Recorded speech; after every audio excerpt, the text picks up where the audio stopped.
What's your craziest college story? Four guys were dressed as Ninja Turtles, and later on, a girl they did not know showed up dressed as April O'Neil.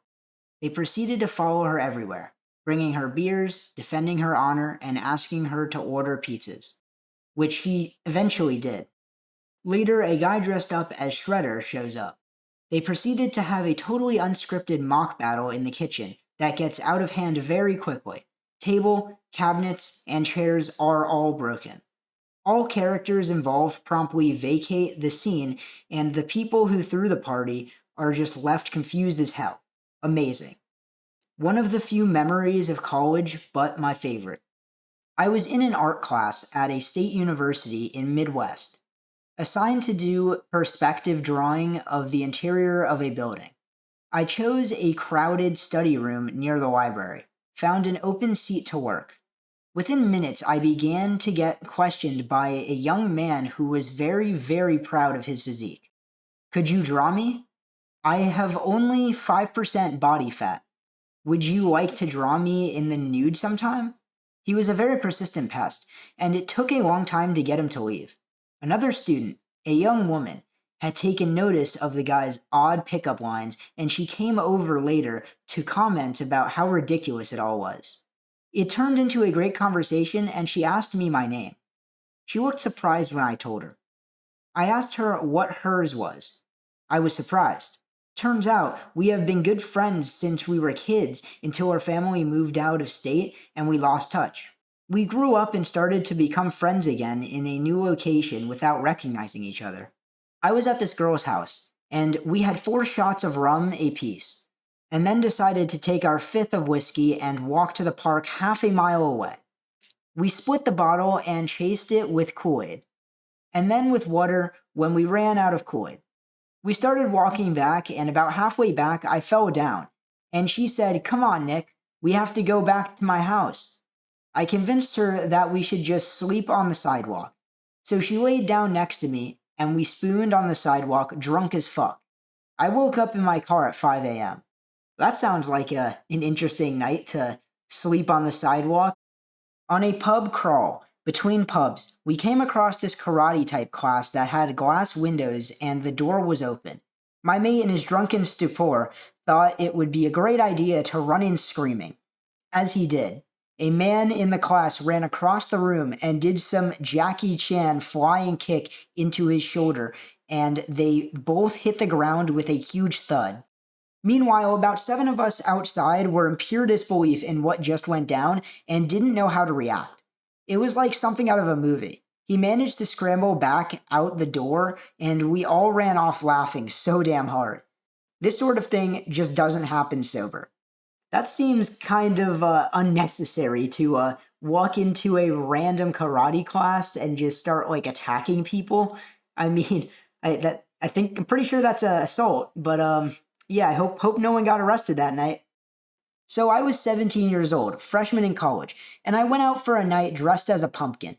My puberty-addled brain thought it was a good idea to chug a solo cup full of rubbing alcohol and shitty vodka. At some point, I used more of this shitty vodka to spike some even shittier boxed wine.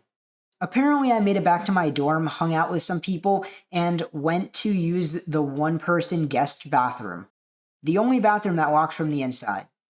Some kids called EMS because I didn't come out after 30 minutes. I was totally unresponsive. Some guy was drunkenly attempting to stab the door open with a knife, and the RA, drunkest of all, was futilely attempting to kick through the window over and over again. Anyway, half a dozen police people show up and ram the door off its hinges, only to find me peacefully passed out, hugging the toilet. No vomit or other bodily fluids present. Just me getting my cuddle on with the toilet in a ridiculous pumpkin outfit. EMS had me on my feet with some smelling salts, and I was essentially fine, but they had to take me to the hospital since I was technically still a minor. So I hopped into the ambulance, made friends with the doctors and nurses, and had a merry old time. I had a really friendly cop take me home the next morning, and I got to skip out on the hangover. I got in quite a bit of trouble with the school, and since I didn't remember anything, the dean of student conduct wanted to guilt some remorse into me by reading the police report to me out loud. This did not have the intended effect. The report was short and sweet. Subject was friendly and made lots of jokes. Edit. Forgot to mention it was Halloween night. Hee hee hee. I'm really surprised that you didn't get in more trouble. That's insane. What a nice pair of police and EMS workers to just write the report saying he made some jokes and had some laughs. That's amazing. I am not a very big party person, but I spent last year living with 3 chums who were, so I was their designated driver. At least they paid for gas. It mainly consisted of dropping them off and picking them up afterwards, unless I had to hunt their drunk asses down or carry them to my car. Anyway, one night I dropped them off at a party in the back of an apartment complex. And this party was huge, like people were spilling out into the streets. I drop them off, go back to the apartment, and load up some movies to watch while I wait. Around 3 hours later, just after midnight, I get a text from my roommate with 2 words in it: Flight HLP. Let me add here that in addition to being the designated driver, I also was the one to diffuse situations that they inevitably get themselves into. So I grabbed my jacket, hopped in my car, and drove over there, making sure I had my hammer on hand when I arrived. To say that a fight had broken out was an understatement. About 90% of the people had cleared out when things got rough. But that still left about 30 people around who had engaged in an absolute brawl. And since my roommate hadn't texted since the first text, I assumed that all 3 were in there somewhere. So I park my car nearby, grab my hammer, and get out to go find my people. Right as I step out of my car, another SUV pulls up and parks right beside me. Its owner steps out and grabs a baseball bat out of it. We looked at each other, figured we were both out here for our roommates, and teamed up to get them out. So together, being the only 2 sober people amongst a crowd of weary drunks, we easily made our way in, got our people out, and parted ways. We beat the cops by about 30 seconds. They passed me as I was leaving the complex. Wow, well that sounds like a great experience. You saved your friends, and interestingly enough, you met someone that was doing the same thing as you. What are the chances? I lived in a suite with a couple of potheads, and we'd always smoke out of our bathroom because we had a handicapped suite, which meant a large bathroom and an elongated hallway to our door, sort of elevating the smell. Anyhow, one day we have a suite of girls from next door over, and we smoke, hang out a bit, and then they leave. We're just going about our business watching Netflix when we hear a huge commotion in the hallway outside. Violent screaming, pounding on doors and walls, the works. We open our door to investigate, and the girls' suite who had come to smoke with us had their door wide open, and one of the girls was being pinned down and arrested by the cops. When she's taken away, we ask the rest of the suite what happened. And it turns out she had some sort of bad reaction to the weed, getting much too high and being extremely paranoid, screaming bloody murder, and when the RA tried to calm her down, she tried to physically attack him. So he called the campus PD. Campus PD gets there, and she lunges at them with a metal spoon, gets brought to the ground and arrested. She ended up not having any problems due to the Good Samaritan clause our school has, but it was an interesting story nonetheless. I wonder, was this her first time getting high? Because you'd think that if it was, she wouldn't do that much. And if it wasn't, then she probably should know her limits. I had a friend who was a scrawny little thing. He told us about how he had lost a bet a few years before and had to get a tattoo. The tattoo was Elmer Fudd, holding a gun to his ass crack and a thought bubble saying, "I know you are in dare, you wascally wabbit." He agreed to show me if I agreed to hang out in the men's bathroom with him, which I did. Walked in there while some random guy was peeing. He was not impressed. I am a very vanilla person. This is about as wild as it gets. Well, that was not a very crazy story. I'm still a little confused why that was a big thing. My freshman year, I lived in a dorm where everybody had their own private bathrooms. As a student who came from another part of the world, I was used to having an attachable bidet on my toilet.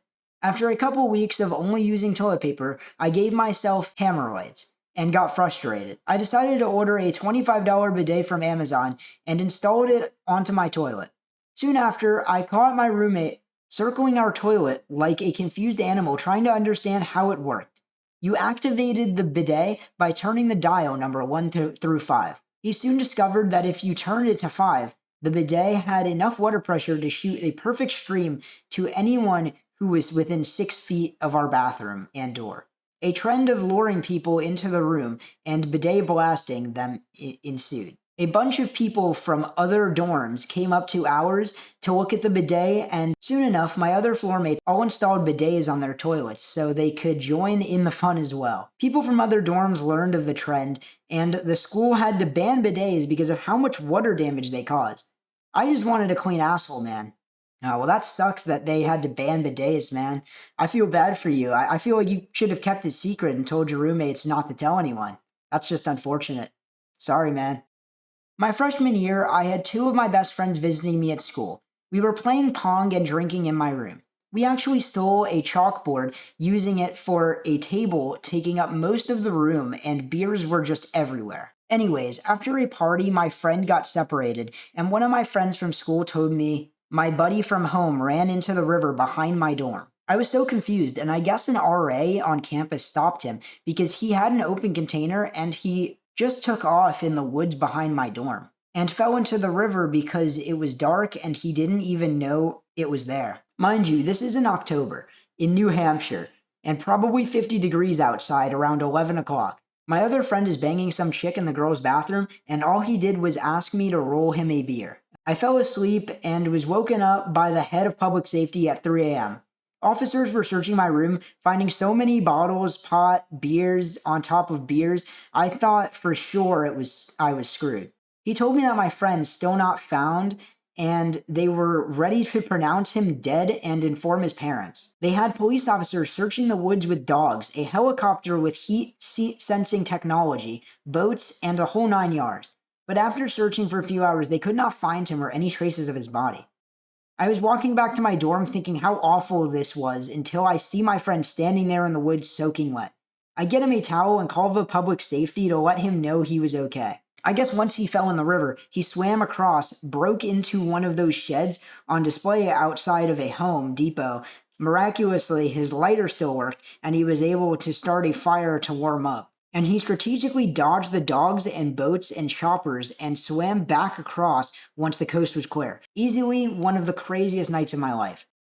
That is a crazy story, man. But I don't understand why your friend ran away from the cops. Because yes, you guys had like open containers and all of that, but to be honest, if he's going to get caught eventually, why not just have them help you out? You didn't have to swim across. That's kind of crazy to me, but yeah.